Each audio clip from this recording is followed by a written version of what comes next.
Ignorance यानी अविद्या, जिसमें कि क्या होता है कि हम हर उस चीज को परमानेंट समझ लेते हैं जो है, जैसे कि हम हमेशा हम इसी घर में रहने वाले हैं, ये गाड़ी हमेशा के लिए हमारी है, ये शरीर हमेशा के लिए हमारा है, ये हम गलत नॉलेज के बेसिस पे जाते हैं, जो आगे जाकर के हमारे दुख का कारण बनता है। ठीक है, feeling happiness comes only from materialistic thing, महंगी महंगी चीजें खरीदते हैं, महंगे महंगे कपड़े खरीदते हैं जिससे कि हमें उससे खुशी मिले, लेकिन ऐसा नहीं होता। तो वो है ट्रू नॉलेज की इग्नोरेंस। दूसरा है अस्मिता यानी ईगो, जहाँ पे अपनी इंडिविजुअलिटी को लेके हमको बहुत ज्यादा घमंड सा ऐसा फील हो जाता है, जिसमें कि हम अपने आप को ही सब कुछ समझने लग जाते हैं। मैंने रावण का एग्जाम्पल दिया था कल कि हम अपनी बॉडी को thinking I am the body, I am superior, मैं ही सब कुछ हूँ, मैं शरीर हूँ, मैं सब कुछ कर सकता हूँ या कर सकती हूँ। ये जो है ये सेपरेशन ऑफ प्राइड को क्रिएट करता है और आपको चीजों से अलग कर देता है। राग जो है अटैचमेंट, जिसमें आपके सुख से आपका अटैचमेंट बहुत ज्यादा हो जाता है, जिसमें भी आपको प्लेजर मिल रहा है, जिसमें भी आपको चीजें मिल रही हैं, आप वो चीजें ज्यादा करने लग जाते हो। ठीक है, desire to repeat recent experiences, craving comfort, luxury या प्रेज, आपको ज्यादा होटलों में रहने की आदत पड़ गई तो आप चाहे लोन लो या कुछ भी करो, गाड़ियों की आदत पड़ गई, आपको लग्जरी लाइफ जीने की अगर आदत पड़ गई है तो आप उस तरह से कंटिन्यू करते हो, तो उसके लिए चाहे आपको लोन लेना पड़े या आपको कुछ भी करना पड़े, लोग सट्टे खेलते हैं लोन की वजह से, अपने आप को सुसाइड करना पड़ता है उन्हें, तो ये लीड्स टू डिपेंडेंसी सफरिंग, आखिर में जाकर के सब सफरिंग को ही लेते हैं। फिर फोर्थ है द्वेष यानी अवॉइडेंस, जिसमें आप अवॉइडिंग और हेटिंग अनप्लीजेंट एक्सपीरियंस, जिसमें से कि जो चीजें आपको पसंद नहीं आ रही, एक्सपीरियंसेस, सिचुएशंस आपको पसंद नहीं आ रही, आप उनको अवॉइड करते हो। फियर और डिसलाइक ऑफ फेलियर और फेल, यानी जब आप फेल ना हो जाए इसलिए आपको एग्जाम्स नहीं देते, इसलिए आप पढ़ाई नहीं करते हो, आपको हर फेलियर वाली सिचुएशन से डर लगने लग जाता है, तो वो है द्वेष। अभिनिवेश जो है वो फियर ऑफ डेथ है, कि मैं fear of death cleansing of life, मतलब मुझे मेरी लाइफ से बहुत प्यार है, मुझे मरने से बहुत डर लगता है। डीप रूटेड सर्वाइवल इंस्टिंक्ट, जैसे कि माइकल जैक्सन की स्टोरीज सब लोगों ने सुनी होगी। माइकल जैक्सन जो थे उन्होंने 125 के आसपास उन्होंने डॉक्टर अपने पास रखे हुए थे, हर तरह का डॉक्टर उनके पास था, हर कोई भी खाना उन तक जाने से पहले डॉक्टर टेस्ट करते थे, टेस्ट करते थे कि कुछ है तो नहीं, स्टिल उन्होंने अपनी लाइफ भी बात हुआ था तरीके से उनकी लाइफ एंड हुई 2-3 दिन पहले, तो वो भी कह रहे थे 1-2 दिन, ये जो फियर ऑफ डेथ भी कह रहे थे 1-2 दिन में लेवल तक जाते हो, ठीक है, वो सब चीजें, तो ये है अभिनिवेश, जिसमें डेथ का फियर होता है, उसके लिए आप किसी भी लेवल तक जा सकते हो, डेथ जो है वो रियलिटी है, उससे आप कभी भाग नहीं सकते। तो यहाँ तक क्लियर है। How to overcome clashes, practice अभ्यास यानी रेगुलर प्रैक्टिसेस, अगर आप करोगे, अभ्यास करोगे, प्रैक्टिसेस करोगे तो आप अपने डर से दूर हो सकते हो, और कोई यहाँ अपने वाले एडमिशन नहीं है कर सकते हो, तो आप वो वैराग्य यानी डिटैचमेंट, चीजों से आप डिटैच होगा, मटेरियलिस्टिक चीजें जो है जो आपको खुशी देती है उन चीजों से आप डिटैच हो जाओगे, तो उससे रहेगा कि आप अपने आप को प्रॉपरली एक अच्छी लाइफ दे पाओगे, ना कि अटैचमेंट वे में आप चीजों को कर पाओगे। अष्टांग योग को आपको फॉलो करना है, जिसमें यम नियम सबसे इम्पोर्टेंट है फॉलो करना, राइट नॉलेज यानी विवेक को अपने अंदर लेकर आ रहा है, राइट नॉलेज आपको प्रैक्टिस मेडिटेशन, सेल्फ अवेयरनेस, अगर ये सारी चीजें आप प्रैक्टिस करोगे तो आप अपने क्लेशेस से, पेन से, सफरिंग से दूर हो सकते हैं। फिर आता है कॉजेज ऑफ सफरिंग, दुख, तो सफरिंग के क्या है, according to Maharshi Patanjali, suffering यानी दुख arises mainly due to ignorance and mental complexes, kleshas की वजह से ही दुख उत्पन्न होता है।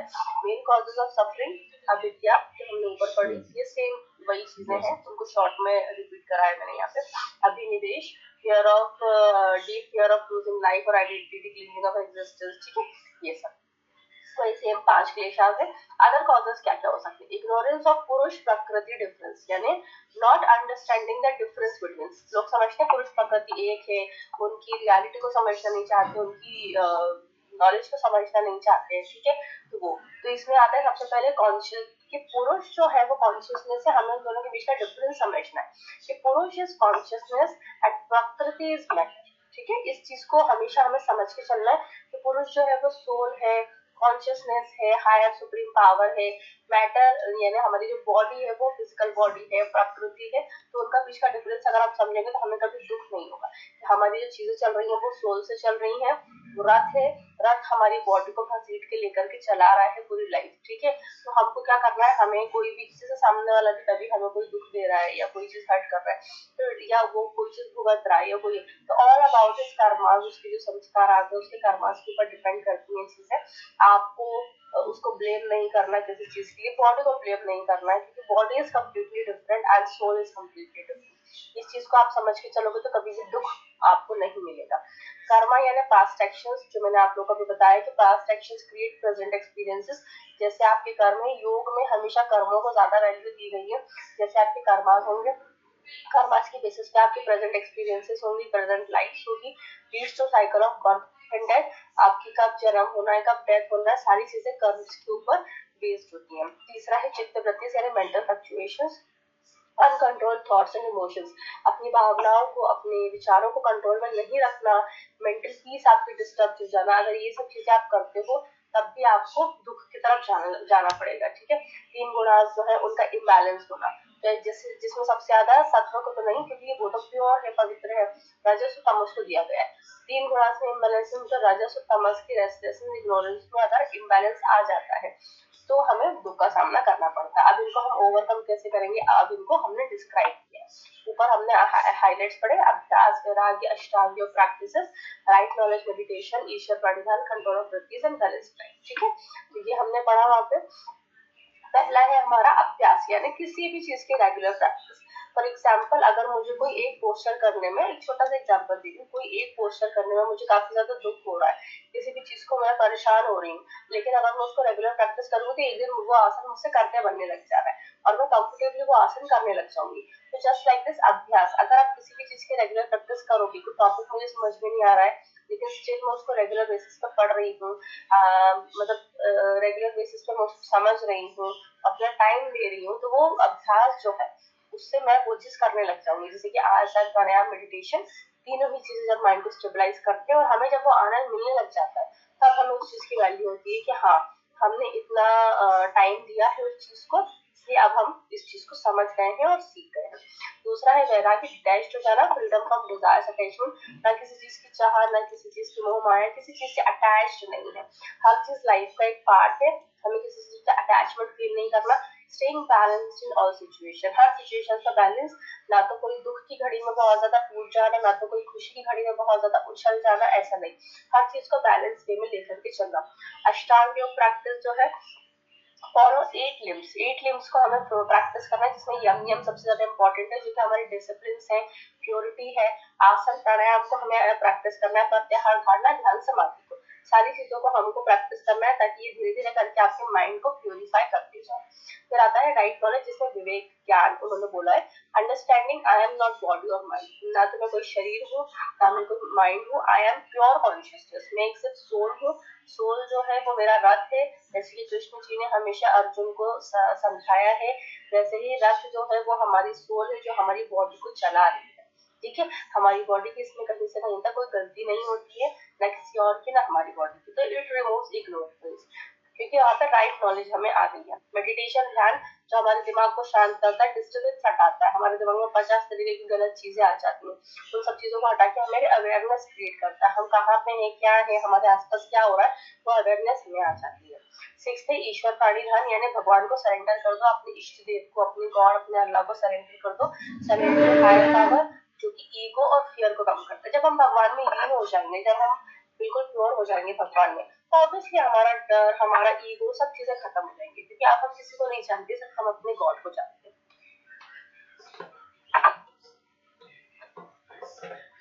सेवंथ है कंट्रोल ऑफ वृत्तिज, जिसमें managing thoughts and emotions, thoughts और इमोशंस को हमें मैनेज करना होता है, प्रैक्टिस करना होती है माइंडफुलनेस। तो अगर हम अपने फ्लक्चुएशंस को तभी हम कंट्रोल कर पाएंगे जबकि हम अपने भावनाओं को और अपने विचारों को कंट्रोल कर पाएंगे, कि हमको कब कहीं भी रोने लग जाना है, हमें कहीं से बहुत ज्यादा इसे उछल नहीं पड़ना है, किसी चीज को बैलेंस करके चलना है चीजों को। Balance lifestyle, proper diet, regular routine, positive thinking अगर आप रखोगे तो आप ऑब्वियसली अपने सारे दुखों से दूर ही रहोगे। कैसे, अगर आप प्रॉपर डाइट रखोगे तो आपको कभी कोई इश्यूज नहीं होंगे, लाइफस्टाइल डिसऑर्डर्स नहीं होंगे, आपको रूटीन अच्छा रहेगा तो लाइफस्टाइल आपकी अच्छी रहेगी, पॉजिटिव थिंकिंग रहेगी तो आप कभी क्लेशास का सामना आपको नहीं करना पड़ेगा। यूनिट 6 सबको क्लियर है, क्लेशास और ओवरकम कैसे करते हैं क्लेशास।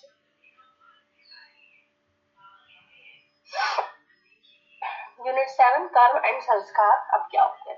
According to Maharshi Patanjali in the योग सूत्रास, कर्म एक्शंस और संस्कार यानी इंप्रेशंस जो हम पिछले जन्म के संस्कार को लेकर आए। बोलते ना कि ऐसे तो हमारे खानदान परिवार में कोई नहीं, जैसे ये व्यक्ति अब बच्चा जो है वो बड़ा हो रहा है क्योंकि वो अपने कुछ पिछले जन्म के संस्कारों को अपने साथ कैरी करके लेकर के आया है।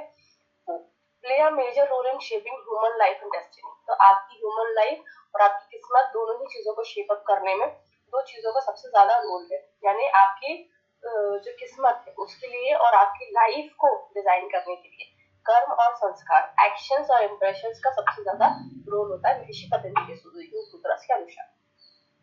Meaning of Karma, Karma means action, अब वो फिजिकल हो, मेंटल हो या वर्बल हो। मनसा वाचा कर्मणा, मैंने आप लोगों को कल भी बताया था, 3 लेवल्स पे हमारी चीजें होती हैं।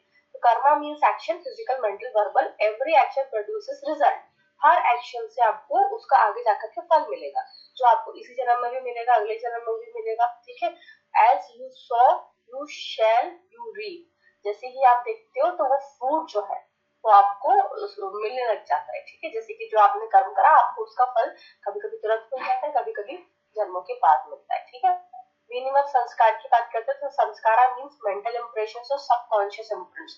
हमने उस टाइम पर जो भी सबकॉन्शियस इम्प्रिंट्स में जो भी सीखा है, समझा है, हो सकता है हम किसी बहुत पुजारी परिवार में हो, ब्राह्मण परिवार में हो, इसलिए अभी इस टाइम पे हमारी फैमिली में भले चाहे कोई बहुत पूजा नहीं करता, बट हम बहुत पूजा करते हैं क्योंकि हमारे को संस्कार हमारे अंदर इनबिल्ट है। लोग छोटे ही बच्चों को गीताएं, हमारे स्पिरिचुअल जो बुक्स होते हैं वो बहुत जल्दी याद हो जाते हैं क्योंकि उनके संस्कारों के साथ वो इस जन्म में आए हैं, तो वो कहीं ना कहीं से रिलेट करते ही हैं। Created by repeated actions and experiences, ठीक है, वो रिपीटेड एक्शंस और एक्सपीरियंसेस के साथ मिलते हैं। एग्जाम्पल की बात करते हैं हैबिट फॉर्मेशन, जो अच्छा भी हो सकता है बुरा भी हो सकता है। अब टाइप्स ऑफ कर्म है, संचित कर्म, प्रारब्ध कर्म, क्रियामाना कर्म। 3 कर्म है जिनको हम लोग देखते हैं। सबसे पहला है संचित कर्म यानी एक्यूमुलेटेड कर्म, टोटल एक्यूमुलेटेड कर्म फ्रॉम पास्ट लाइफ, यानी पुराने जन्मों का पूरा पूरा हम अभी इस टाइम पे फेस कर रहे हैं। टोटल एक्यूमुलेटेड, पुराने हमने जो भी पास्ट लाइफ की है उससे पूरा कनेक्टेड है। स्टोर्ड इन सबकॉन्शियसनेस, जो कि हमारे सबकॉन्शियस में स्टोर होता है, इंक्लूड्स ऑल पास्ट एक्शंस, अच्छे बुरे सारे ही कर्म वहां पे इंक्लूडेड होते हैं। Like a store house of कर्म, जहाँ पे स्टोर हाउस इसमें सारे कर्म के हिसाब से हमारी लाइफ आगे चल रही है। Past not yet experiences. फिर आता है प्रारब्ध कर्म। प्रारब्ध कर्म का मतलब होता है फ्रूटिफाइंग कर्म, पोर्शन ऑफ संचित कर्म that is active in present life. जो कर्म आपने पहले किया है वो अब आपकी प्रेजेंट लाइफ में भी एक्टिव है, जैसे कि डिटरमाइंस बर्थ, जैसे आपका जन्म उसी परिवार में उसी खानदान में हो जाता है तो ये प्रारब्ध कर्म के आसपास आएगा। आपकी फैमिली जो है, थोड़ा बहुत लाइफ के सर्कमस्टेंसेस जो है वो सब आपके प्रारब्ध कर्म के ऊपर डिपेंड करते हैं, यानी आपको जो भी आपने कर्म करा उसके बेसिस पे आपको फैमिली, बर्थ और लाइफ सर्कमस्टेंसेस मिलेंगे जो कि एज अ फ्रूट आपको मिलेंगे, एक फल के रूप में आपको मिलते हैं। Can not be avoided must be experience, जिसको आप कभी अवॉइड नहीं कर सकते, आपको हर कर्म का फल मिलना ही है और आपको एक्सपीरियंस करना ही पड़ेगा। You can not be avoid कि नहीं मैं नहीं करना चाहता। Current life situation, health, wealth etcetera सब चीजें आपके प्रारब्ध कर्म पे डिपेंड करती है। थर्ड एंड लास्ट है क्रियावाला कर्म यानी प्रेजेंट कर्म, actions performed in the present life, जो हम प्रेजेंटली लाइफ में अपने कर्म कर रहे हैं उसके बेसिस पे हमारी लाइफ तो क्रिएट्स फ्यूचर कर्म, जो मैंने अभी कर्म करे उसके बेसिस पे मुझे अगले जन्म में मिलेंगी चीजें। ठीक है, कैन बी कंट्रोल, जिसको आप कंट्रोल कर सकते हो क्योंकि मुझे पता है कि मैं अभी इस जन्म में अगर अच्छे कर्म करूंगी तब जाके मेरी नेक्स्ट लाइफ बहुत अच्छी होगी, तो मैं अभी अपने कर्मों को सुधार के अपनी चीजें कर सकती हूँ। तो दैट इज लाइफ, जिसको हम आगामी कर्म बोलते हैं, यानी आगे वाली लाइफ के लिए कर्म। एग्जाम्पल है your daily actions, thoughts and decisions के ऊपर डिपेंड करता है कि आपके आगे की कर्म कैसे होंगे या आपके आगे की लाइफ कैसी होगी। रिलेशनशिप की बात करते हैं तीनों कर्मास में। संचित कर्म जो है वो टोटली एक्यूमुलेटेड है, यानी पूरी तरह से कनेक्टेड ही है। प्रारब्ध जो है वो पोर्शन कंट्रोल बीइंग एक्सपीरियंस, जो कि आपको एक्सपीरियंस करना ही पड़ेगा हर कर्म का फल। क्रियापरा कर्म जो कि न्यू कर्म है, जो कि आप क्रिएट कर रहे हो अगली लाइफ के लिए। ठीक है, तो ये रिलेशंस है। फ्लो की बात करते हैं तो पास्ट, प्रेजेंट, फ्यूचर में हम चलते हैं, हमारा भूतकाल, वर्तमान और भविष्यकाल। संचित, प्रारब्ध और क्रिया। संचित जो है वो हमारा भूतकाल था, यानी हमने जो तब कर्म करे हैं उसका फल अब हमें मिलेगा। प्रारब्ध कर्म जिसमें हमें हर एक कर्म का फल मिलेगा। क्रियामना कर्म जो हम कर्म करेंगे उसका फल हमें आगे मिलेगा। तो पास्ट, प्रेजेंट, फ्यूचर से कनेक्टेड होता है। ठीक, संस्कारों का रोल क्या है? एवरी एक्शन कर्म संस्कारों को क्रिएट करते हैं। संस्कार जो है वो अपने विचारों से, अपने व्यवहार से और अपनी पर्सनैलिटी, व्यक्तित्व से, तीनों ही चीजों से इन्फ्लुएंस होते हैं। रिपीटेड संस्कार फ्रॉम हैबिट्स, यानी हमारी जो आदतें हैं, जैसे हम रोज जप करने की आदत है, हम सुबह जल्दी उठने की आदत है, ये सब क्या है? ये सब हमारे संस्कार है। कर्म के रूप में संस्कार जो है वो हमारे बनते चले जाते हैं। हाउ टू ओवरकम कर्म एंड संस्कार? Practice yoga meditation. अगर आप योग करोगे, मेडिटेशन करोगे, तो आप कर्म संस्कार सब चीजों से दूर होके गॉड की तरफ जाने लग जाओगे, डिटैच्ड हो जाओगे, वैराग्य परफॉर्म करो, परफॉर्म सेल्फलेस एक्शन, यानी आप ऐसे काम करो, निष्काम कर्म, यानी आप ऐसे एक्शंस करो जिससे कि आप ये बोलोगे कि नहीं, मुझे इसके फल से कोई मतलब नहीं है, मुझे सिर्फ अपना कर्म करना है, मुझे सिर्फ पढ़ाई करनी है, मेरा रिजल्ट कैसे भी, अगर मैं 100 to 100% अपना दूंगा, ऑब्वियसली मेरा रिजल्ट अच्छा आएगा, लेकिन क्योंकि मुझे उसके ऊपर पूरी डिपेंडेंसी देनी है, इसलिए मुझे वो कर्म नहीं करना। ठीक है, तो फिर आता है राइट नॉलेज यानी विवेक। अगर आप राइट नॉलेज में हो, फिर आपको आगे जाके हेल्प मिलेगा। कॉन्सेप्ट ऑफ संस्कार की बात करते हैं, इंप्रेशंस। संस्कार कैसे होते हैं? तो मीनिंग क्या है संस्कार का? Sanskar means mental impressions, subconscious imprints.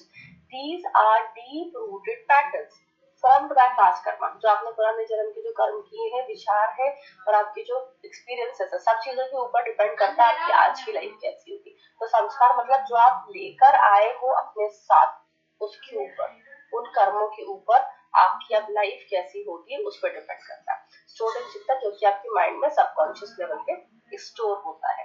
फिर आता है every action leaves a mark on the mind. हर कर्म हमारे दिमाग में कोई ना कोई छाप जरूर छोड़ के जाता है।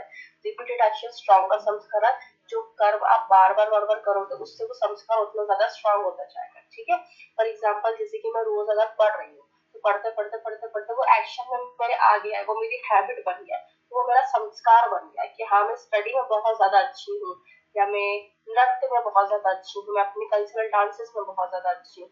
ये सारी चीजें हमारे संस्कारों से क्रिएट हो जाएंगी। तो जब मैं आगे की लाइफ में जाऊंगी, तो वो सब चीजें कहीं ना कहीं मेरे सबकॉन्शियस माइंड में रहेंगी, तो मुझे वो चीजें ऑल टुगेदर पहले से ही आती है। इनकी फैमिली में तो कभी कोई इतना इंटेलिजेंट था ही नहीं, लेकिन ये इतना इंटेलिजेंट कैसे हो गया ये बच्चा? ये सब हम लोग कॉमनली रोज की लैंग्वेजेस में या रोज की अपनी लाइफस्टाइल में सुनते हैं, दिनचर्या में सुनते हैं, उसकी बेसिस पे ये सब चीजें डिपेंड करती है। संस्कारों का इन्फ्लुएंस हमारी बिहेवियर के, हैबिट्स और पर्सनालिटी, तीनों ही चीजों पे पड़ता है। यानी हमारा व्यक्तित्व कैसा होगा, हमारा व्यवहार कैसा होगा, और हमारी आदतें कैसी होगी, वो सारे संस्कारों के ऊपर ही डिपेंड करता है। साइकिल कैसे होता है संस्कारों का? एक्शन, आपने कोई कर्म किया, उसका इंप्रेशन आया, जो कि आपकी आदत बन गया, फिर उसके बाद वो आपका व्यक्तित्व बन गया, और उसी से आपकी किस्मत लिखी गई। तो ये पूरी साइकिल है। जैसे आपने कोई कर्म किया, कर्म का आपको कोई भी इंप्रेशन मिला, यानी ये कर्म करा, मुझे ये चीज मिली, वो चीज धीरे धीरे करके आपकी आदत बन गई। आदत बन गई तो वो आपका व्यक्तित्व बनने के बाद वो आगे जाकर के आपका भविष्य लिखेगी, आपकी किस्मत लिखेगी। ठीक है, तो वो पूरी साइकिल ऑफ संस्कार है। कितना टाइप्स के संस्कार होते हैं? दो, पॉजिटिव और नेगेटिव। पॉजिटिव में प्यार, कंपैशन, अनुशासन, ये सब चीजें आती है। नेगेटिव संस्कार में गुस्सा, एंगर, लालचीपन, ये सब चीजें आती है। संस्कारों की इंपॉर्टेंस क्या है? Sanskar determine how we think, react और मेक डिसीजन। हमारे संस्कार ही हमारी लाइफ को बनाते हैं कि हम कैसा सोच सकते हैं, हम कैसा रिएक्ट करेंगे किस सिचुएशन में, और हमारे डिसीजंस कैसे होंगे। ये सारी चीजें ऑल टुगेदर डिपेंड किसके ऊपर पड़ती हैं? संस्कारों के ऊपर। तो हमारे संस्कार के ऊपर ही सारी चीजें हैं कि हम अपनी लाइफ को कैसे आगे लेकर के जा सकते हैं। अब रिलेशनशिप की बात करते हैं, कर्म और विपर्क क्या है? तो कर्म जो है डिसाइड फ्यूचर एक्सपीरियंस, वो भी हमारे भविष्य के एक्शंस को डिसाइड करता है, हमारे फ्यूचर एक्सपीरियंसेस को डिसाइड करता है। Unfulfilled karmas leads to rebirth, यानी जो हमारे कर्मास है ना, जो हमने कोई चीज हम पूरी नहीं कर पाए, जो हमारी कुछ इच्छाएं थी, तो अगर हम वो चीज पूरी नहीं कर पाते, हमारे कुछ कर्म जो है वो हमारे अनफुलफिल्ड हो जाते हैं, यानी हम पूरे नहीं कर पाते, तो इसलिए फिर हमारा रीबर्थ होता है उन्हें कंप्लीट करने के लिए। ठीक है, तो कुछ कर्मास जो है वो पूरी चीज हमारे डिसाइड करता है। तो और कर्मास ये हमारे जो सारे कर्म है वो ऐसा नहीं है पूरे कर्म करने, अच्छे कर्म करने, तो उनका सबका मुझे इजी जन्म मिल जाएगा, ऐसा नहीं है। आगे पूरे लाइफ में भी उन सब चीजों के ऊपर डिपेंड करेगी कि मेरे आगे और भी कर्म हो सकता है, मुझे और जन्म लेना पड़े अपने पूरे कर्मास को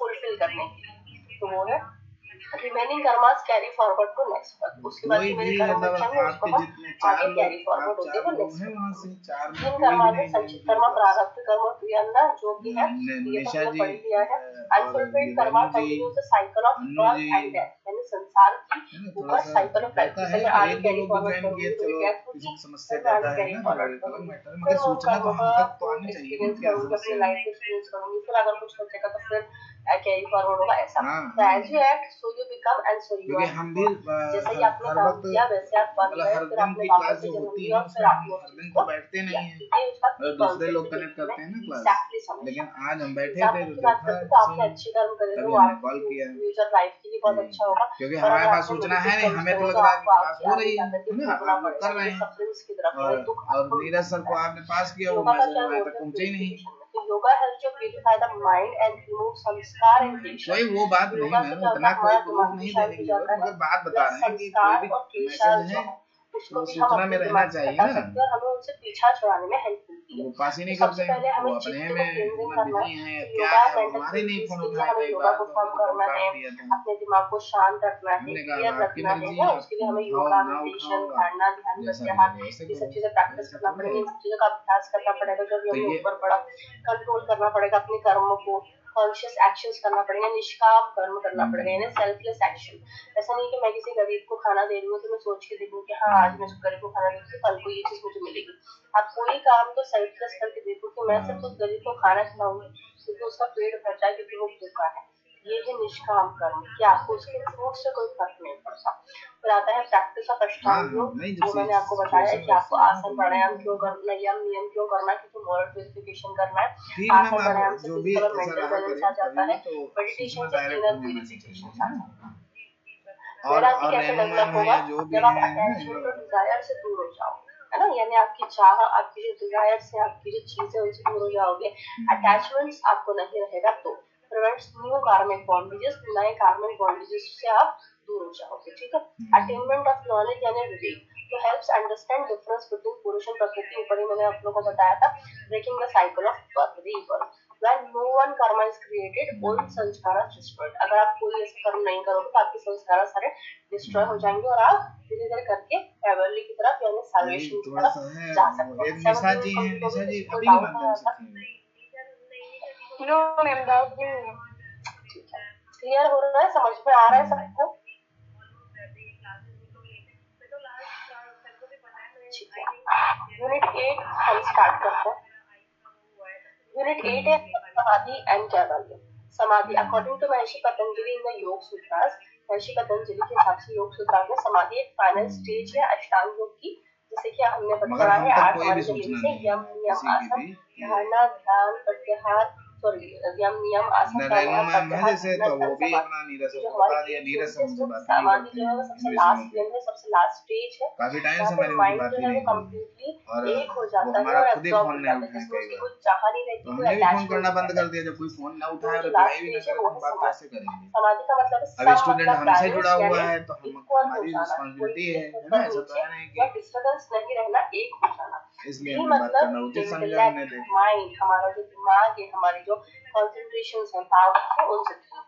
समाधि एक ऐसा स्टेट है जिसमें कोई कि बात मेंटल नहीं, आप लोगों के विषय एब्जॉर्प्शन में कोई और एक बात ही नहीं है, बैलेंस आपके किसके दिमाग साथ में क्या बन समस्या जाता चल है। रही ठीक क्या है, है, फिर डेफिनेशन की बात तो करते हैं तो उसके एक हिसाब ऐसा से वही स्टेट रहता जहाँ है। पे क्लासेस माइंड इज चल फ्री रही फ्रॉम हैं, ऑल है ना, ड्यूटीज, हमें भी इसमें टीचर्स को भी सारे पे आउट करना है, फ्लक्चुएशंस, सब चीजें चल ये रही सब हैं, चीजों से एक्सपेंस तो दूर हो चल रहा है जाते ना, हैं। मेडिटेटर जो है वो और सिर्फ स्टूडेंट एक हो को जाता है, बेनिफिट भी नहीं ऑब्जेक्ट जा और रहा, तो मेडिटेशन, गलत जो जा रहा मेडिटेटर जो है वो है, एक हो इसलिए जाता थोड़ा है। तो ध्यान कर रहे हैं, जैसे और मैं ध्यान कर रही हूँ देखिए अपने आप लोग गॉड, भी कोर्स कर रहे मैं हैं और तो मेरा यही ऑब्जेक्ट कर बॉडी रहे हैं गॉड, कि हम हम दोनों आगे एक फ्यूचर हो। ठीक सिक्योर है, करेंगे इस फील्ड में। नेचर क्या है समाधि का? डीप स्टेट ऑफ मेडिटेशन है, जिसमें कि आप ध्यान में बिल्कुल खो जाते हो। ये कोई ध्यान बात में नहीं मैम, हो योर जाता है, पर्सन ईगो, कोई बात नहीं, थॉट, सब चीजों से परे आप सपोर्ट हम चीज करेंगे में हर चले जाते तरीके हैं, से, जहाँ मगर कुछ नहीं है, सब हमें भी कुछ सूचना जीरो समय पे है, मिलती सब रहे कुछ ना, थोड़ा शून्य है, ठीक रहेगा। डार्क है, लीड्स टू सेल्फ तो रियलाइजेशन। डायरेक्ट आप हमें बात करें, इतना जो टाइप भी की है समाधि ना, होती ये है, मैसेज संप्रज्ञा कर दी समाधि, रेनू मैम, और ये अनु मैम, असंप्रज्ञा इनसे भी समाधि। बात आप कर लेना, वैसे हमने ठीक फोन है, किया तो तो संप्रज्ञा उठाया समाधि नहीं जो उन्होंने, होती है वो विद अवेयरनेस, जैसे फॉर एग्जांपल कल मैंने आप लोगों को शॉर्ट में बताया था, मगर ये बता दो मतलब मैं हमको थोड़ी देर डायरेक्ट के पास लिए करें, हम बस समाधि की इसके स्टेज पास तक जा रही हूँ, कॉन्शियसनेस अवेयरनेस ऑफ ऑब्जेक्ट। मुझे पता है कि मैंने अपना पूरा फोकस हाँ एक चीज आप पे मेरे लगाया सबके हुआ है, साथ वो काम ऑब्जेक्ट करो की कुछ भी अवेयरनेस मुझे करो रखनी उससे नहीं दिक्कत है। है, वो मगर डीप हमें स्टेट हमारा में, मैसेज बट मिलना मुझे चाहिए ना कि अवेयरनेस की, आप हमारे साथ सॉरी ऑब्जेक्ट की नहीं अवेयरनेस मुझे बस है, कॉन्शियसली मैं क्योंकि वो पास एक्टिव हूँ। नहीं करते हैं, बाहर इसलिए मैं इनकी फिजिकली शिकायत एक्टिव नहीं दिख रही हूँ, लेकिन है। कॉन्शियसली मैं एक्टिव हूँ, अपने दिमाग में मैं ओके एक्टिव हूँ। ओके जैसे कि माइंड इज बस फोकस्ड ऑन एन ऑब्जेक्ट, एक ही जगह पे फोकस्ड है, अवेयरनेस है अभी भी। There is subtle distinction between knower, known and knowing, यानी कोई एक कंटिन्यूअस चीज चल रही है। जैसे जो मैं मेडिटेशन कर रही हूँ, मुझे ऑब्जेक्ट और जो लोग हैं उनको पता है कि मैं अवेयर हूँ अपने ऑब्जेक्ट को लेकर, मुझे पता है मुझे कहाँ अपना ध्यान लगाना है, कहाँ अपने आप को स्टिल करना है, कहाँ मुझे अपने आप को वन करना है, ठीक है, तो ये मुझे पता है। फिर आता है सब टाइप। सब टाइप्स में सवितर्क, निर्वितर्क, सविचार, निर्विचार, सानंद और ये। अब असंप्रज्ञात समाधि जो है, असंप्रज्ञात समाधि में, सॉरी, संप्रज्ञात समाधि में कितने टाइप्स के हैं? 6 टाइप्स की संप्रज्ञात समाधि होती है। सवितर्क मतलब विथ रिजोनेंस, यानी एग्जैक्टली हमारे सामने कोई चीज दिख रही है, उसके ऊपर हम लोग मेडिटेशन कर रहे हैं, उसके ऊपर हम लोग फोकस कर रहे हैं। निर्वितर्क समाधि जो कि रीजनिंग के बियॉन्ड है, हमको ध्यान नहीं करना, हम सिर्फ एकाग्र मन में बैठ के अपनी पर्सनल इंटरनल चीजों के ऊपर फोकस कर रहे हैं। अब वो चाहे हमारा आज्ञा चक्र हो या कुछ और के ऊपर हम लोग ध्यान करते हैं। सविचार समाधि सटल ऑब्जेक्ट मेडिटेशन, यानी जो चीज हमें दिख रही है उस ऑब्जेक्ट के ऊपर मेडिटेशन। निर्विचार समाधि जो कि हर विचार से ऊपर जाकर के जो समाधि हम लोग प्रैक्टिस करते हैं, जो मेडिटेशन हम लोग प्रैक्टिस करते हैं। सानंद समाधि यानी ब्लिसफुल स्टेट, जहाँ पे हमें सिर्फ आनंद मिल गया, अब हमें इसके आगे कोई और डिजायर नहीं है हमारी, इसके आगे हमारा कोई और अटैचमेंट नहीं है। सस्मिता समाधि यानी सेंस ऑफ आई, मैं हूँ, मैं क्यों हूँ, मैं क्या हूँ, मुझे उस चीज का वो होना चाहिए, सेंस होना चाहिए, ठीक है। तो 6 तरह की समाधि होती है, सवितर्क, निर्वितर्क, सविचार, निर्विचार, सानंद एंड सस्मिता, ठीक है। इसका रिजल्ट क्या होता है? अगर हम संप्रज्ञात समाधि यानी अवेयरनेस के साथ अगर हम कॉन्शियसनेस करते हैं तो क्या होता है? डीप कंसंट्रेशन होता है और हायर नॉलेज तक हम लोग जा सकते हैं। असंप्रज्ञात समाधि में विदाउट अवेयरनेस, यानी हमें नहीं पता हम किस स्टेज तक पहुंच गए। समाधि विदाउट एनी ऑब्जेक्ट और मेंटल एक्टिविटी, कोई मेंटल एक्टिविटी नहीं होती है, कोई ऑब्जेक्ट की आवश्यकता नहीं होती है यहाँ पे असंप्रज्ञात समाधि के लिए। ऑल वृत्तिज कंप्लीटली स्टॉप, सारे जो हमारे फ्लक्चुएशन है वृत्ति से सारी चीजें एक जगह पे रुक जाती हैं, कोई अवेयरनेस नहीं है ऑब्जेक्ट की, कोई ईगो नहीं है, सब डिसॉल्व हो गया, सब एक हो चुका है सिर्फ ध्यान में। ओनली प्योर कॉन्शियसनेस यानी सिर्फ सोल है और सिर्फ सोल ही रहती है, बाकी बॉडी से कोई कनेक्शन नहीं रहता, हम पूरी तरह से डिटैच्ड हो जाते हैं। कंप्लीट लिबरेशन जिसमें कि हम अपने आप को खो देते, जैसे मैंने कल आपको साईं बाबा का एग्जांपल दिया था, तो उन्होंने अपने आप को ऐसे ही समाप्त किया था, अपनी जो लाइफ है उसको ऐसे ही एंड किया था उन्होंने समाधि के साथ, ठीक है, कि वो योगा के बहुत बड़े प्रैक्टिशनर थे। तो कंप्लीट लिबरेशन हमें मिल जाता है, फ्रीडम फ्रॉम ऑल सफरिंग्स, सारे दुखों से हम दूर हो जाते हैं और हम भगवान में लीन हो जाते हैं, कैवल्य यानी मोक्ष की प्राप्ति हमें हो जाती है असंप्रज्ञात समाधि से, विदाउट अवेयरनेस वाली समाधि से, ठीक है। फिर ये मैंने एक छोटा सा डिफरेंस दिया है उन दोनों के बीच में। जैसे अवेयरनेस की बात करते हैं तो संप्रज्ञात में प्रेजेंट होती है कि अवेयरनेस है ऑब्जेक्ट की, असंप्रज्ञात में कोई ऑब्जेक्ट यूज ही नहीं हो रहा है। संप्रज्ञात समाधि में ऑब्जेक्ट जो है वो होता है क्योंकि हम ऑब्जेक्ट को लेकर ध्यान कर रहे हैं, लेकिन असंप्रज्ञात में हम किसी ऑब्जेक्ट को लेकर ध्यान नहीं करते, अपने खुद के ऊपर हम ऑब्जेक्ट का हमारा बॉडी ऐसा करते हैं डेवलप करते हैं हमारा उसकी बॉडी में जो एक्टिव है तो बिना हो जाएगा हमने एंड कर संपर्क जोर दे देते हैं, लेकिन असंपर्क है जो अपने आप रिजल्ट आता है संपर्क समाधि बॉडी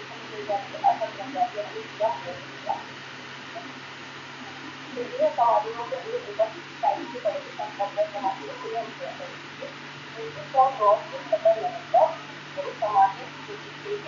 हर तो वो हम देखेंगे आगे।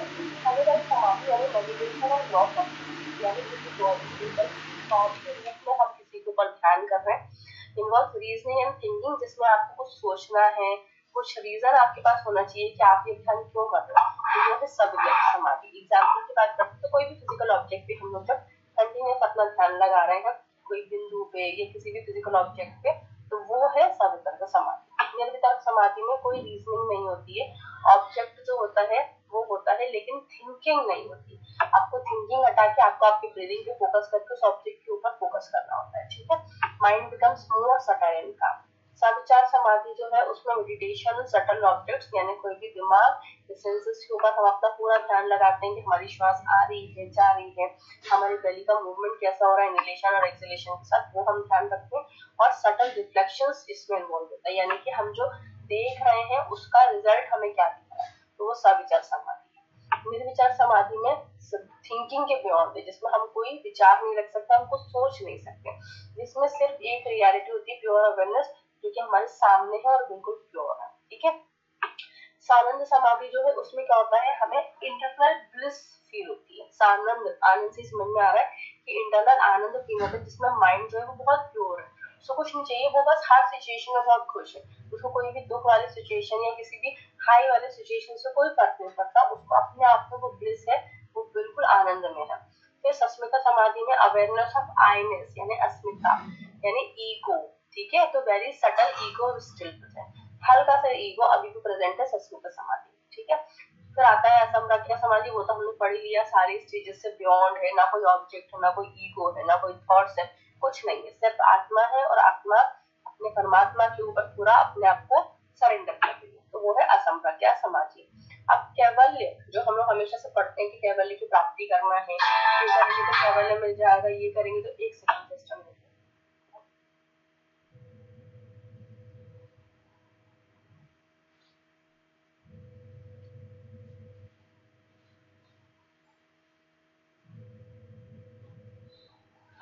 हाँ, तो हमारा जो कैवल्य है वो एग्जैक्टली क्या है, तो आइसोलेशन ऑफ पुरुष एंड प्रकृति, यानी हम जब पुरुष और प्रकृति को समझने लग जाते हैं, उस दोनों में फर्क देखने लग जाते हैं कि व्हाट एग्जैक्टली है पुरुष और एग्जैक्टली प्रकृति, तो वो हमारे लिए कैवल्य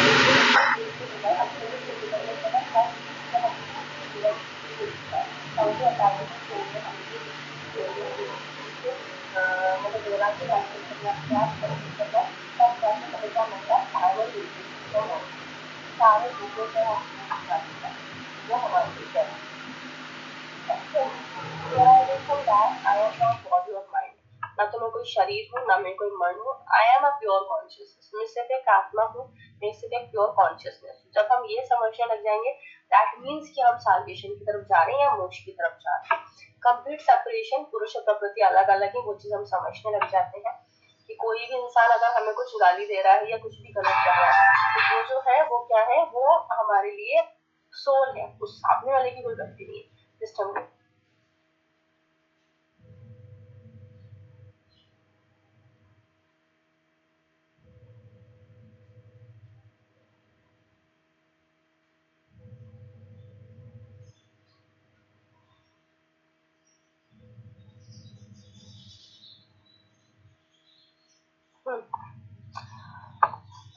कैरेक्टरिस्टिक्स क्या क्या है, फ्रीडम फ्रॉम क्लेश, जिसमें हम क्लेशास से दूर हो जाते हैं।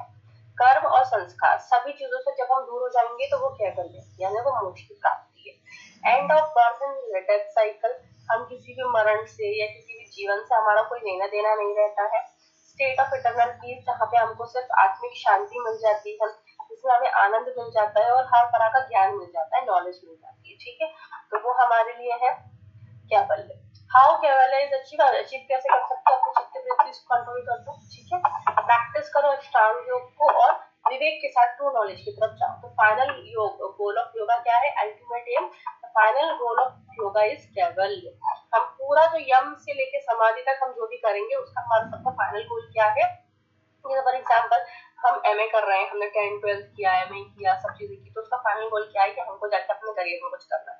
तो हमारे अष्टांग योग का फाइनल गोल है कि हमें मोक्ष की प्राप्ति करना है, फ्रीडम फ्रॉम सफरिंग्स, अपने दुख से, अपनी अविद्या से, जिस चीज को लेकर के आज तक हम मटेरियलिस्टिक चीजों से हमारा अटैचमेंट था उसको लेकर के हम जुड़े हुए थे, और cycle of birth and life, यानी हमें अपने संसार से हम जो जुड़े हुए थे उन सब चीजों को हमें एंड करना है। पाथ टू गोल कैसे फॉलो कर सकते हो आप, अष्टांग योग, प्रैक्टिस और वैराग्य, तीन चीजों से आप फॉलो कर सकते हो। तो ये नॉर्मली वाइवा में भी पूछा जाता है कि आपके गोल क्या है, आप फॉलो कैसे कर सकते हो उसको, आप कैसे अचीव कर सकते हो, तो हम अष्टांग योग से अभ्यास और वैराग्य तीन चीजों से हम अटैच कर सकते हैं, अटेंड कर सकते हैं।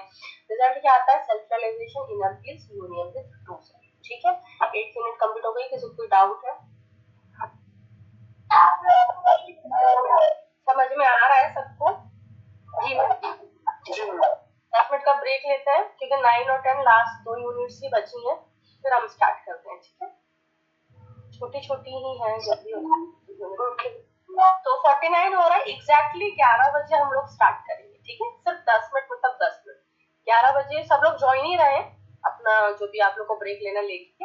एग्जैक्टली 11 बजे पे हम 9 यूनिट स्टार्ट करेंगे। ठीक है, ठीक है, सभी लोग समय से जुड़े।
गरम नहीं ठंडे पानी से पियो, अरे नॉर्मल है पानी से पियो।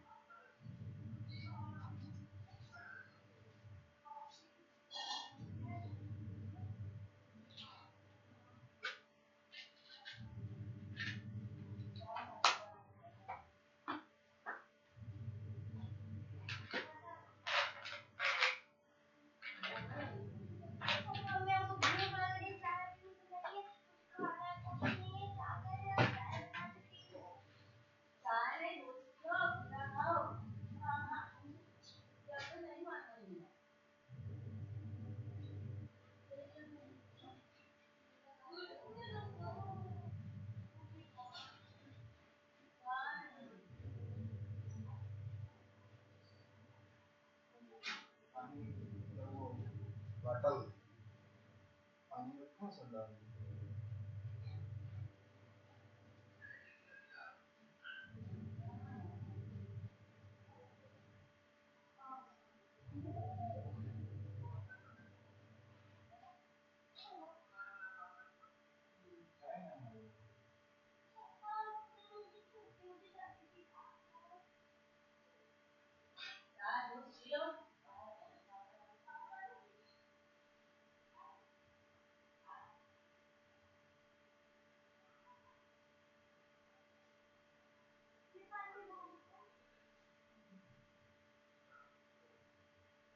पानी बॉटल पानी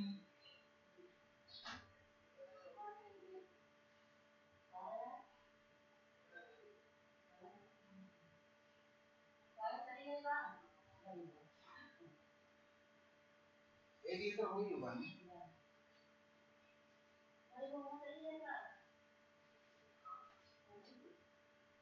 इसमें 7 बूंद डालेंगे, ठीक है, फिर यही पानी पियेंगे। ऐसा क्यों? सब लोग यही पानी ये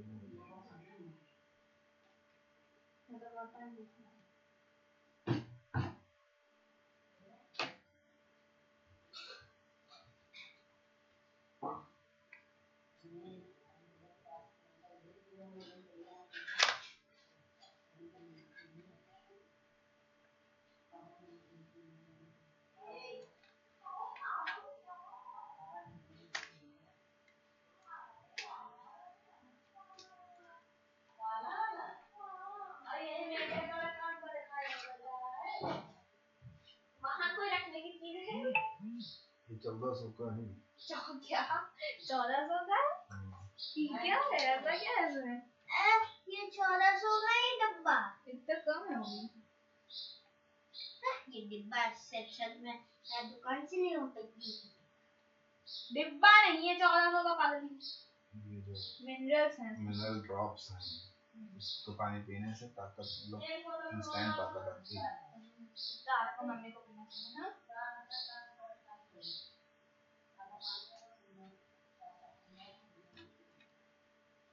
मेरे पास है ताकत, आप ही लोग पी रहे हैं।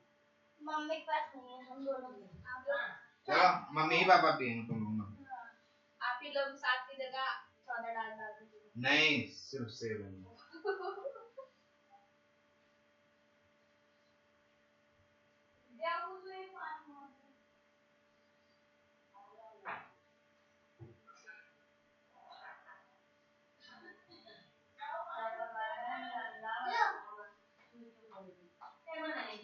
एक बोतल है,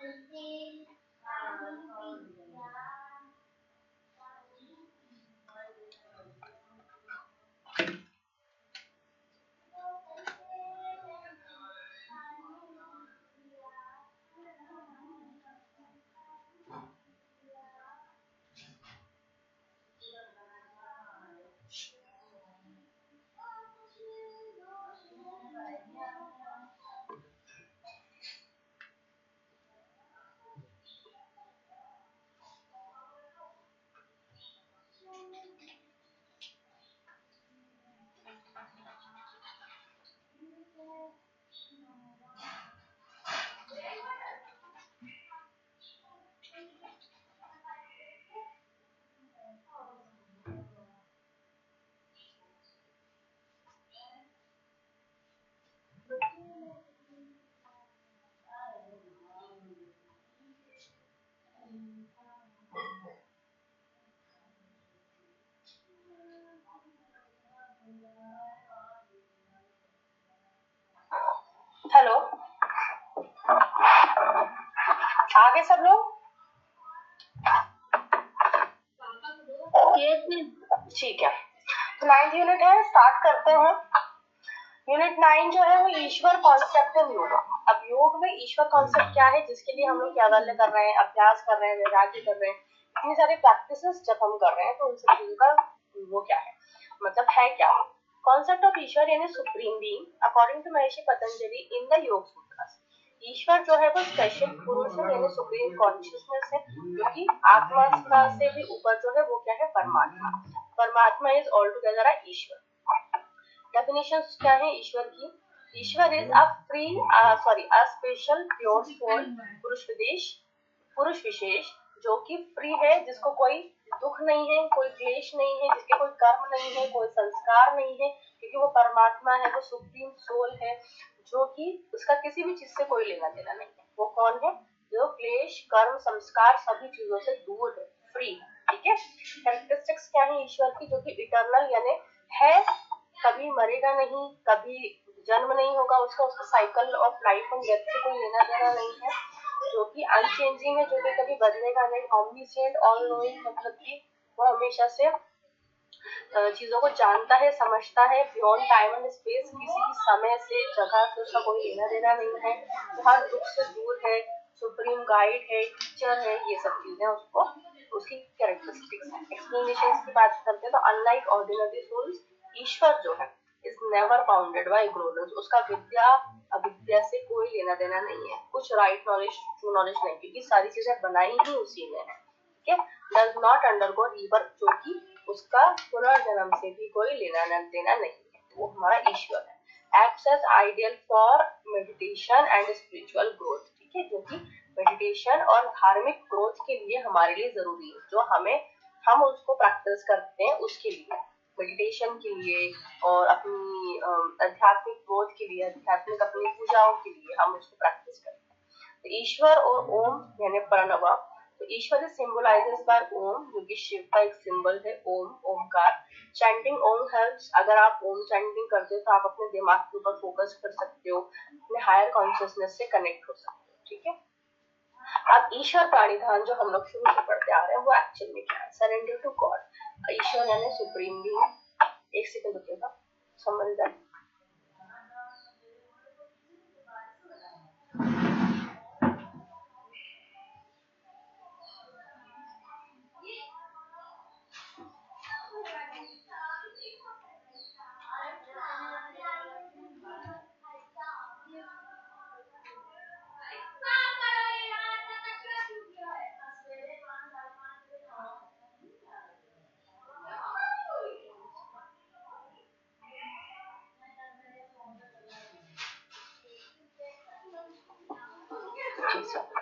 ईश्वर प्राणिधान क्या है? सरेंडर टू गॉड है, जो कि ईश्वर मतलब सुप्रीम बीइंग वो है, तो वो ही सब कुछ है, जिसका कोई साइकिल ऑफ लाइफ, बर्थ, क्लेश, वैराग्य किसी भी चीज से उनका कोई लेना देना नहीं है, वो सब कुछ है, सुप्रीम सोल। तो उनको पूरी तरह से अपने आप को सरेंडर कर देना, अपने आप को दे देना इज ईश्वर प्राणिधान। ठीक है। तो offering all actions and results to Ishvara, हम अपने सारे एक्शंस को, हम अपने सारे फूड्स को, सब चीजों को हम भगवान को दे देंगे कि हमने ये कर्म कर दिया, हमने ये काम सिर्फ आपके लिए किया, हमने गरीबों की हेल्प की, हमने आपके लिए किया, हमें उसके रिटर्न में हमें कुछ नहीं चाहिए। हमने पढ़ाई की, हमने अपने माता पिता को अच्छे से रखा, तो ये सब चीजें हमने आपके लिए की, उससे हमें उसके फ्रूट से कोई लेना देना नहीं है। तो वो एग्जैक्टली ईश्वर प्रणिधान।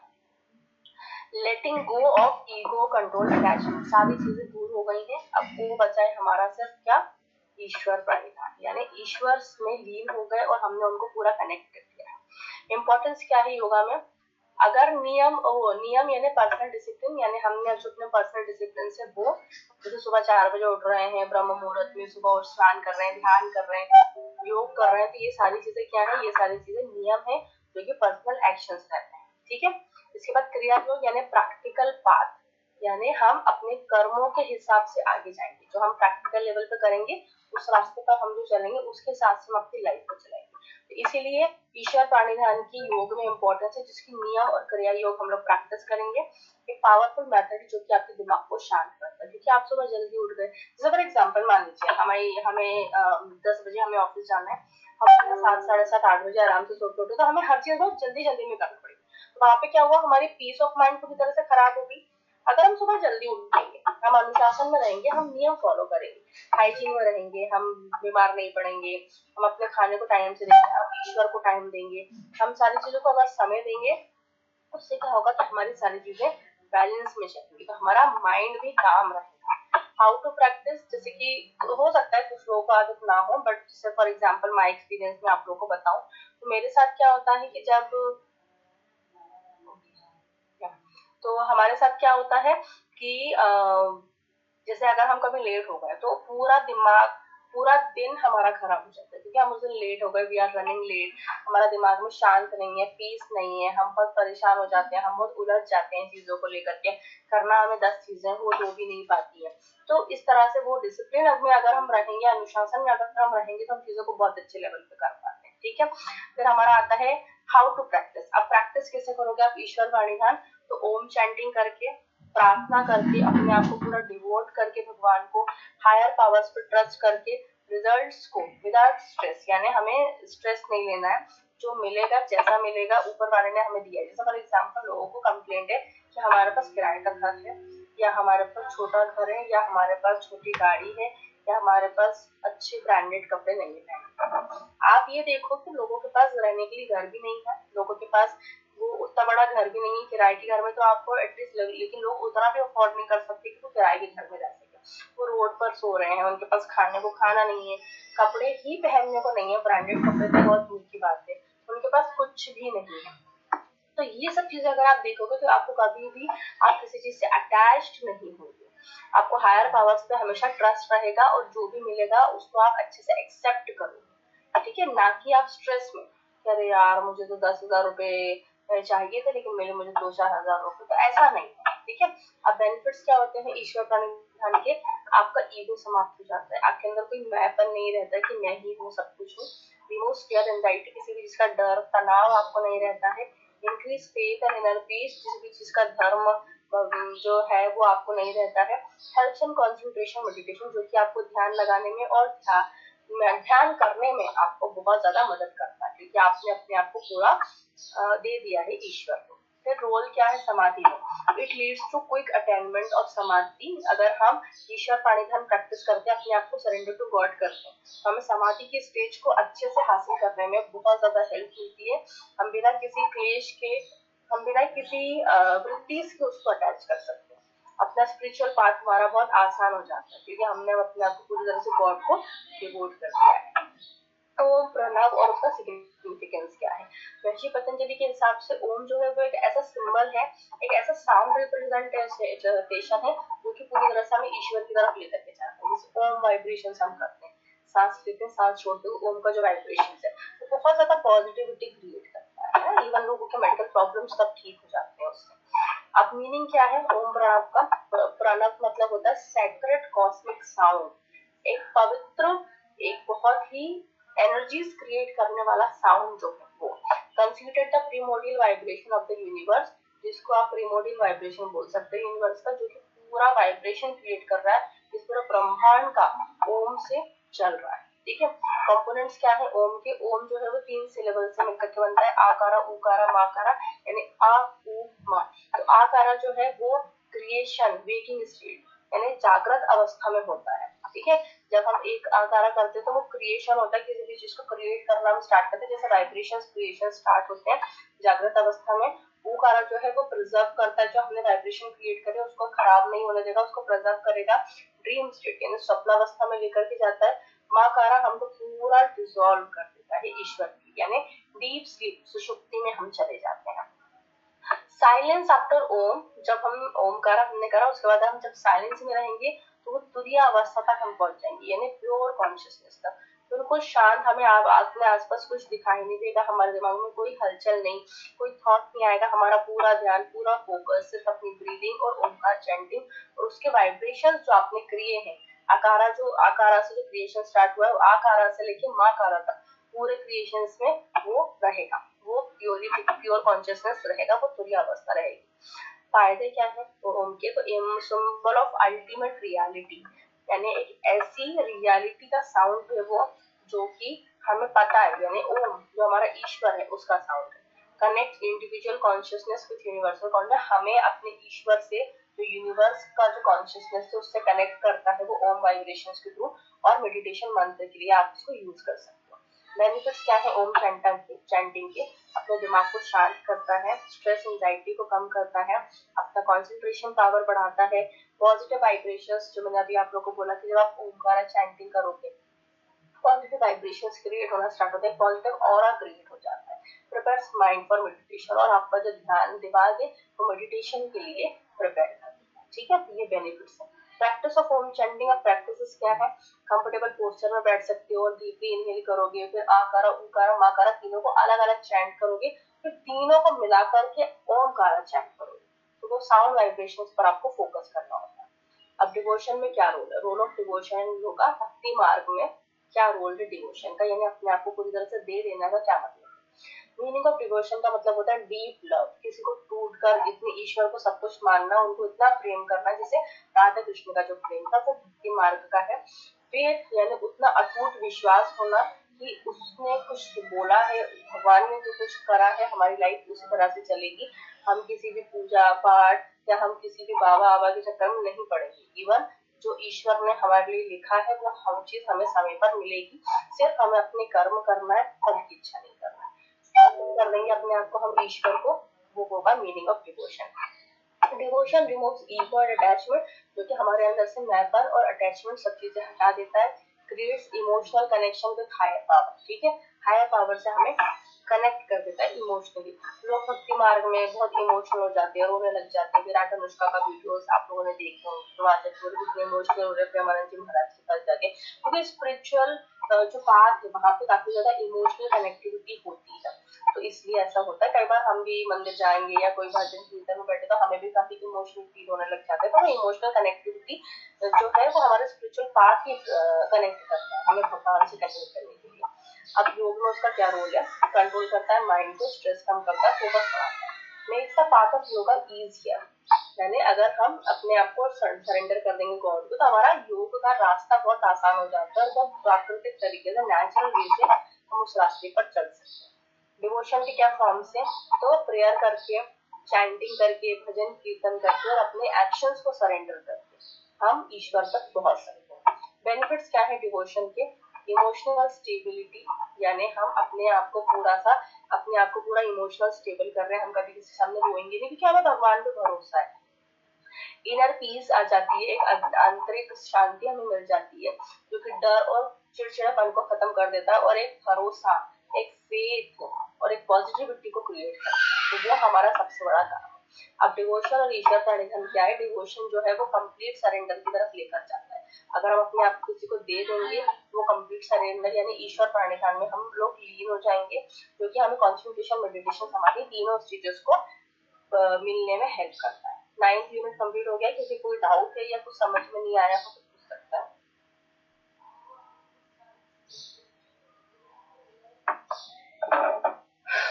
कोई भी एनीवन?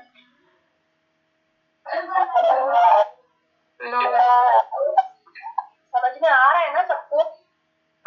ये मिनट है। है ना।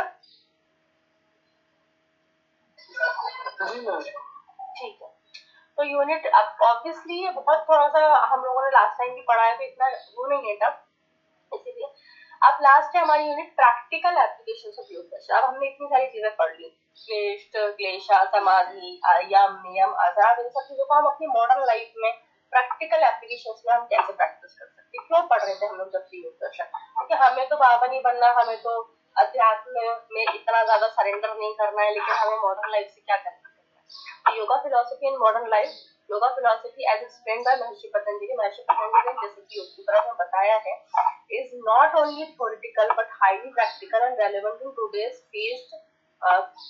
fast paced life. इवन आज की जो फास्ट पेस्ड जीवन शैली है उसके लिए भी बहुत ज्यादा जरूरी है। ऐसे नहीं है कि योग दर्शन को सिर्फ आप पढ़ लो, बल्कि वो हमारे आज के जीवन में भी बहुत ज्यादा आवश्यक है। आज के जीवन को हम जिस हिसाब से जी सकते हैं उसके लिए भी योग दर्शन ने काफी सारी चीजें हमें बताई हैं, जो हम आगे देखेंगे। तो क्यों इम्पोर्टेंट है मॉडर्न लाइफ में, तो आज के लिए लोगों को स्ट्रेस है, एंजाइटी है, लाइफस्टाइल इतनी ज्यादा बिजी हो गई कि ना तो उनके पास भगवान के लिए समय, भगवान को छोड़ो उनके पास अपनों के लिए भी समय नहीं है। फिजिकल हेल्थ इश्यूज उनको बहुत ज्यादा हो रहे हैं, मेंटल डिस्टर्बेंसेस उनको बहुत ज्यादा हो रहे हैं। तो ये सब चीजें हमारे लिए आजकल बहुत नॉर्मल हो गई है। स्ट्रेस, किसी को नहीं पता था कि स्ट्रेस क्या होता है, बट स्ट्रेस आजकल इतना ज्यादा नॉर्मल हो गया है कि हर किसी को स्ट्रेस है। डायबिटीज सबको नहीं है, थायराइड सबको नहीं है, पीसीओडी सबको नहीं है, कोई बीमारी सबको नहीं है, लेकिन स्ट्रेस सबको है। इवन छोटे छोटे बच्चे को भी स्ट्रेस है। पहले नहीं था ऐसा, लेकिन अब स्ट्रेस इतना ज्यादा नॉर्मल हो गया है कि हर किसी आते जाते चलते फिरते व्यक्ति से आप पूछ लो, सबको स्ट्रेस है, किसी को कम है, किसी को ज्यादा है। एंजाइटी है, लाइफ से सबकी इतनी ज्यादा बिजी हो गई, सब पैसे कमाने में लग गए, किसी को इनर पीस नहीं चाहिए, मेंटल रिलैक्सेशन नहीं चाहिए, इसलिए हमें योग दर्शन की हेल्प करना पड़ेगी। Yoga provides a holistic solution, जिसमें physical health, mental peace, emotional balance, spiritual growth, चारों ही लेवल्स पे वो हमें हेल्प कर सकता है। क्या योग कैसे करेंगे फिजिकल हेल्थ पर, तो आसन और प्राणायाम दो चीजें फिजिकल हेल्थ के लिए होती हैं। पोस्चर्स, तो अगर आप आसन करते हो तो आपकी फ्लेक्सिबिलिटी और स्ट्रेंथ अच्छी हो जाती है, आपकी रोग प्रतिरोधक क्षमता जो है वो बहुत अच्छी हो जाती है, इम्यूनिटी आपकी अच्छी हो जाती है, लाइफस्टाइल डिसीजेस को भी आप रोक सकते हो, है ना। लाइफस्टाइल डिसीजेस को भी आप प्रिवेंट कर सकते हो। आपको होंगे ही नहीं अगर आपकी लाइफस्टाइल अच्छी रहेगी, आपकी जीवन शैली अच्छी है, समय पे उठना, समय पे खाना, समय पे सोना, सारी चीजें अगर आपकी अच्छी है, योग करना, अभ्यास करना, निद्रा अच्छी लेना, तो ये सब चीजें अगर आप करोगे तो आपको कभी भी लाइफस्टाइल डिसऑर्डर्स नहीं होंगे। Example, yoga helps in managing obesity, back pain, fatigue बीमारियां हैं, थकान, कमर दर्द, पीठ दर्द और ओबेसिटी के लिए मैनेज करने के लिए योगा बहुत हेल्प करता है। ठीक है, एप्लीकेशंस इन मेंटल हेल्थ को हम कैसे अप्लाई कर सकते हैं। धारणा और ध्यान, दो चीजों को हमें मेंटल हेल्थ, फिजिकल हेल्थ की अगर हमने आसन प्राणायाम करे, और धारणा ध्यान जो है वो मेंटल हेल्थ के लिए है, जिससे कि आपकी स्ट्रेस कम हो जाता है, एंजाइटी, फोकस आजकल लोग नहीं कर पाते, वो लोग कुछ चीजें याद नहीं रहती, अपनी मेमोरी स्ट्रॉन्ग करने के लिए, है ना, और इमोशनल स्टेबिलिटी के लिए हमें धारणा और ध्यान को प्रैक्टिस करना बहुत जरूरी है। स्टूडेंट्स के लिए और वर्किंग प्रोफेशनल के लिए बहुत ज्यादा आवश्यक है। एप्लीकेशन से इमोशनल, अब इमोशनल लाइफ में योगा कैसे हेल्प करेगा हमें, तो इमोशनल लाइफ में यम और नियम के थ्रू हम कर सकते हैं। कैसे, अहिंसा फॉलो करेंगे, किसी को मारेंगे नहीं, कभी किसी को ऐसे शब्द नहीं बोलेंगे, कभी किसी के लिए गलत विचार लेकर नहीं आएंगे, सत्य, हमेशा ट्रूथफुलनेस पे चलेंगे, संतोष रखेंगे कि जो है जितना है, हमें सिर्फ मेहनत करना है, हमें ट्रूथ जो है उसके रास्ते पे चलना है, हमें जो सेल्फलेस कर्म है उसकी तरफ, निष्काम कर्म जो हम लोगों ने पढ़ा, वो हमें हमेशा से फॉलो करना है। अगर आप ऐसा करोगे तो आपके रिलेशनशिप्स बहुत अच्छे होंगे, क्योंकि आपने कभी किसी को कभी तकलीफ नहीं दी, तो आपके रिश्ते बहुत अच्छे हो जाएंगे, आपका गुस्सा, आपकी नकारात्मकता कम हो जाएगी, इमोशनली आप लोग बहुत ज्यादा बैलेंस हो जाएंगे। ठीक है, तो इस तरह से आप अपनी इमोशनल लाइफ में योग को प्रैक्टिस कर सकते हैं। डेली रूटीन में आप कैसे कर सकते हो, तो प्राणायाम कर सकते हो, मेडिटेशन कर सकते हो, सुबह सुबह ड्यूरिंग वर्क और स्टडी के टाइम पे आप कोई भी फोकस करना चाहते हो तो आप धारणा प्रैक्टिस कर सकते हो, रिलैक्सेशन, रिफ्लेक्शंस के लिए बैलेंस कर सकते हो अपनी लाइफस्टाइल को। लास्ट सिक्स्थ है स्ट्रेस मैनेजमेंट। स्ट्रेस मैनेजमेंट के लिए yoga is one of the best tool for stress relief. कैसे, जैसे कि कल लिखू ने भी अपना शेयर किया था एक्सपीरियंस कि उन्होंने भी इन सब चीजों से गुजरी हैं और योग से उनको काफी ज्यादा हेल्प मिला है। इवन मैं भी अपना एक्सपीरियंस शेयर करूंगी कि जब हम अपनी BNYS की डिग्री में थे, 5.5 years की डिग्री में, तो लेट नाइट स्टडीज, पूरे दिन का शेड्यूल इतना ज्यादा हेक्टिक और बिजी हो जाता था कि कई बार हमारी ओवर थिंकिंग हो जाती थी, हमारी मेडिकल कंडीशंस हमें आने लग जाती थी, क्योंकि हमारे थॉट्स, हमारी सारी चीजें इतना हेक्टिक हो गई, हमें इनर पीस नहीं थी। तो इसलिए फिर हमने योग की तरफ जो हम पढ़ रहे थे उसी से हमने अपने आप को बीट करा और आगे देखे कि मैं ही नहीं, मेरे साथ बहुत सारे मेरे फ्रेंड्स थे, वो लोग भी सफर कर रहे थे। योग ने हम सबको बहुत हेल्प किया, ठीक है। तो इसलिए ब्रेथ कंट्रोल करके काम नर्वस सिस्टम को काम कर सकते हो, ओवर थिंकिंग कम कर सकते हो, फिर आगे से प्रेशर कम कर सकते हो कि मुझे सिर्फ पढ़ना है, ऐसा नहीं है कि मुझे टॉप ही करना है। जरूरी नहीं है ना कि सिर्फ टॉप करने वाला ही अच्छी जॉब कर पाता है, आपको नॉलेज होना चाहिए, भले आपने टॉप नहीं करा लेकिन आपकी नॉलेज स्ट्रॉन्ग हो। तो आजकल बहुत सारे ऐसे लोग हैं, जैसे हमारे यहाँ हम लोग 25-30 बच्चे हैं, सारे फुल टॉपर्स हैं, लेकिन आपका बहुत अच्छी जगह पे सेटल्ड है। तो ऐसा, तो डिटैचमेंट होना चाहिए लेकिन बैलेंस वे में होना चाहिए। एप्लीकेशंस इन प्रोफेशनल लाइफ में आप कैसे एप्लीकेशन करोगे? इम्प्रूव कंसंट्रेशन, अगर आपका अच्छा है, डिसीजन मेकिंग आपका अच्छा है, तुरंत आप कोई डिसीजन ले सकते हो, प्रोडक्टिविटी आपकी अच्छी, आप 1 घंटे में बहुत ज्यादा काम कर सकते हो। लोग 4 घंटे बैठते हैं, ना तो कुछ पढ़ते हैं ना कुछ काम करते हैं, दिखावे के लिए सिर्फ। आजकल जो कॉर्पोरेट में बहुत नॉर्मल हो गया, तो इस तरह की चीजों के लिए आप सही कर सकते हो। तो आप अपने वर्क लाइफ बैलेंस को सही कर सकते हो। जैसे लोग अपने आप को इतना झोंक देते हैं काम में कि उनके पास उनकी फैमिली के लिए समय नहीं है, तो ये चीज हमें नहीं करना है। स्पिरिचुअल डेवलपमेंट के लिए हमें सेल्फ अवेयरनेस को हम अच्छा करेंगे, इनर पीस, हायर कॉन्शियसनेस, इन सब चीजों का हमें प्रैक्टिस करना होता है, यानी अपने आप को जानना, अपने आप के बारे में पूरी अवेयरनेस होना कि हमें कब क्या चाहिए, हमारा ध्यान कब कहाँ है कहाँ नहीं है, इनर शांति यानी अपनी आत्मिक शांति, हायर कॉन्शियसनेस, हम स्पिरिचुअल पाथ पे चल रहे हैं, भगवान का ज्ञान हमें होना चाहिए, ये सब चीजें। अगर आप ये सब चीजें करोगे तो आप लिबरेशन की तरफ चले जाओगे, सेल्फ रियलाइजेशन की तरफ चले जाओगे। 9th है कंट्रोल ऑफ क्लेशर्स इन डेली लाइफ। अब आपके कौन कौन से क्लेशर्स हैं? जो कि ईगो, अस्मिता, ईगो हटा दो आप अपने पास से बिल्कुल। मैं कुछ हूँ ही नहीं, मैं जो हूँ मैं साधारण हूँ, मैं डॉक्टर हूँ, मैं ऐसा हूँ, मैं वैसा हूँ, मैं नीचे नहीं बैठूंगा, तो ये ईगो आपके अंदर नहीं होना चाहिए। आप एक साधारण व्यक्ति की तरफ आपका व्यक्तित्व होना चाहिए। आपको किसी चीज से अटैचमेंट उतना ही रखना है जितना जरूरी है, आपको ओवर अटैचमेंट नहीं प्रैक्टिस करना, और अभिनिवेश किसी भी चीज का डर नहीं होना चाहिए। तो ये सब अगर आप करते हो तो पीसफुल और बैलेंस्ड माइंड की तरफ आप जा सकते हो। फिर आता है simple daily yoga practice. 10 minute आप प्राणायाम करो, 10 मिनट आप मेडिटेशन करो, आसन करो, प्रैक्टिस करो पॉजिटिव थिंकिंग। हम हर चीज में अच्छा सोचेंगे, उसने ऐसा किया, अच्छा हो सकता है उसमें कुछ मेरा अच्छा हो, भगवान ने ऐसा करा उसमें कुछ मेरा बहुत अच्छा होगा। एथिकल लिविंग, डिटैचमेंट, ये सब चीजें हमें प्रैक्टिस करना है। स्ट्रेस मैनेजमेंट आप कैसे कर सकते हो योगा के हिसाब से? In modern life, stress is caused by किस चीज से? Work pressure, family responsibilities, anxiety and over, ठीक है। इन सब चीजें जो है उसको डिपेंड करता है हमारा जो भी है स्ट्रेस कैसे होगा। तो फैमिली रिस्पॉन्सिबिलिटीज के समय स्ट्रेस हो जाता है, काम की वजह से हो जाता है, एंजाइटी ओवर थिंकिंग की वजह से हो जाता है। तो नेचुरल और होलिस्टिक तरीके से हम अपने स्ट्रेस को मैनेज कर सकते हैं। How yoga reduces stress? तो आसन करके, क्योंकि हमारी बॉडी मसल्स को रिलैक्स करता है, क्योंकि पूरा दिन हमने काम करा तो बॉडी में स्टिफनेस आ जाती है, जकड़न आ जाती है। तो योगा से हम कर सकते हैं, फिजिकल टेंशन हम कम कर सकते हैं, ठीक है।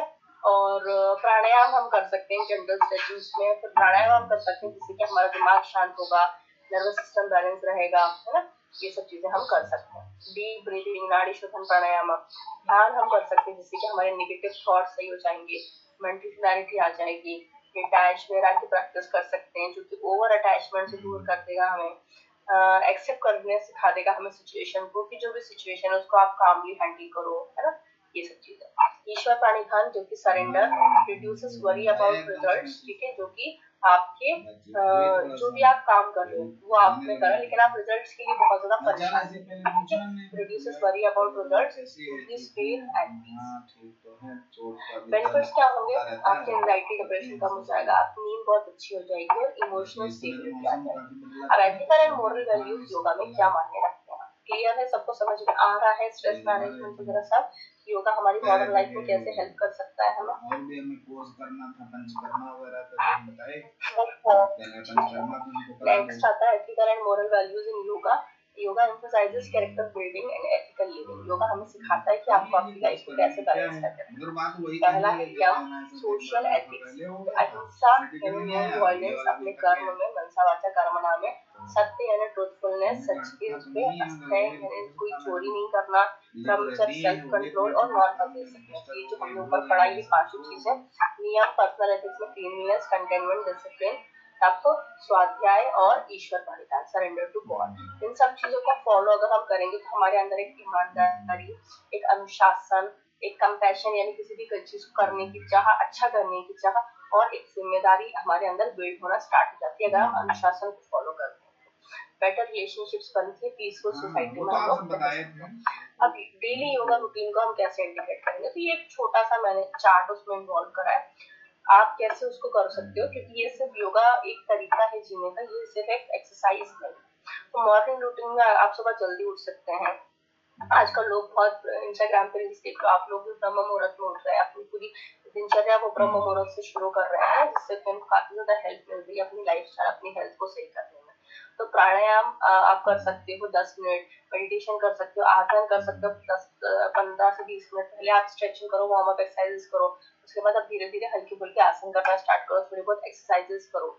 दिन में आप धारणा प्रैक्टिस कर सकते हो, वर्क और स्टडी के टाइम पे थोड़ी देर के आप शांत होकर बैठ गए, 2 मिनट आपने अपने आप को रिलैक्स दिया, है ना, प्रैक्टिस किया। बहुत सारे आजकल म्यूजिक ऑडियोस पड़े हुए हैं, स्पॉटिफाई हो गया या विंक हो गया, यूट्यूब पे मेडिटेशन के म्यूजिक्स पड़े हैं, ओमकारा ध्वनि पड़ी हुई है, उसको आपने प्रैक्टिस किया दिन भर में, उससे अगर आप करोगे तो पॉजिटिव थिंकिंग और आपका बिहेवियर बिल्कुल काम हो जाएगा। इवनिंग रूटीन के लिए आप लाइट स्ट्रेचिंग और रिलैक्सेशन रखो, सोने से पहले भी हल्का फुल्का एनालिसिस करो अपने आप को कि आज आपने दिन भर क्या किया, आपने कोई गलत काम तो नहीं किया, आपने जो किया वो कैसा था, सही था नहीं था, वो आपको लाइफस्टाइल हैबिट्स में आप अपने आप को अच्छे ध्यान, अपना न्यूट्रिशन अच्छा करो, डाइट अच्छी करो, नींद आपकी अच्छी होना चाहिए, नेगेटिव हैबिट्स को हमेशा अवॉइड करो, स्मोकिंग, अल्कोहल, गलत चीजें देखना, गलत चीजें करना, ये सब चीजें आप अवॉइड करो। मेंटल प्रैक्टिसेस में आप डिटैचमेंट यानी वैराग्य प्रैक्टिस करो, अपने हर चीज के लिए आप थैंक यू बोलो किसी को भी। आप शॉपकीपर को भी अगर आप कुछ ले रहे हो तो आप उसको भी थैंक यू बोलो कि हाँ थैंक यू सो मच, क्योंकि हर कोई अगर आपके लिए कर रहा है, आप खाना खा रहे हो तो आप थैंक यू बोलो किसानों को जो दिन रात मेहनत करके हमारे लिए अनाज उगा रहे हैं। तो आप हर चीज के लिए किसी न किसी को ग्रेटिट्यूड शो करो, ठीक है, वो बहुत अच्छी प्रैक्टिस है आपकी लाइफस्टाइल को बिल्ड करने के लिए।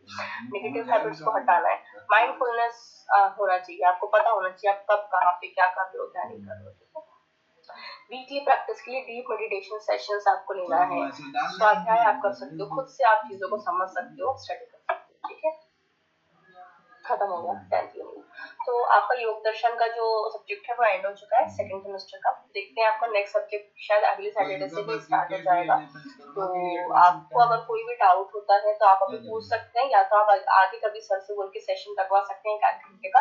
ये सब चीजों को पढ़ने के बाद शायद आपको डाउट्स आए। तो अभी किसी को कोई डाउट है क्या? ठीक है, समझ में आया है ऋतु, रिद्धि सबको?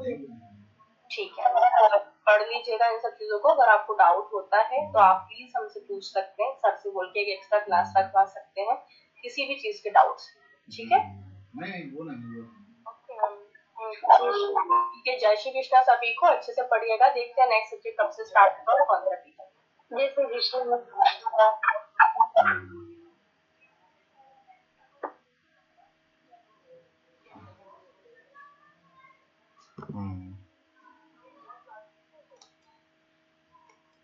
अच्छा।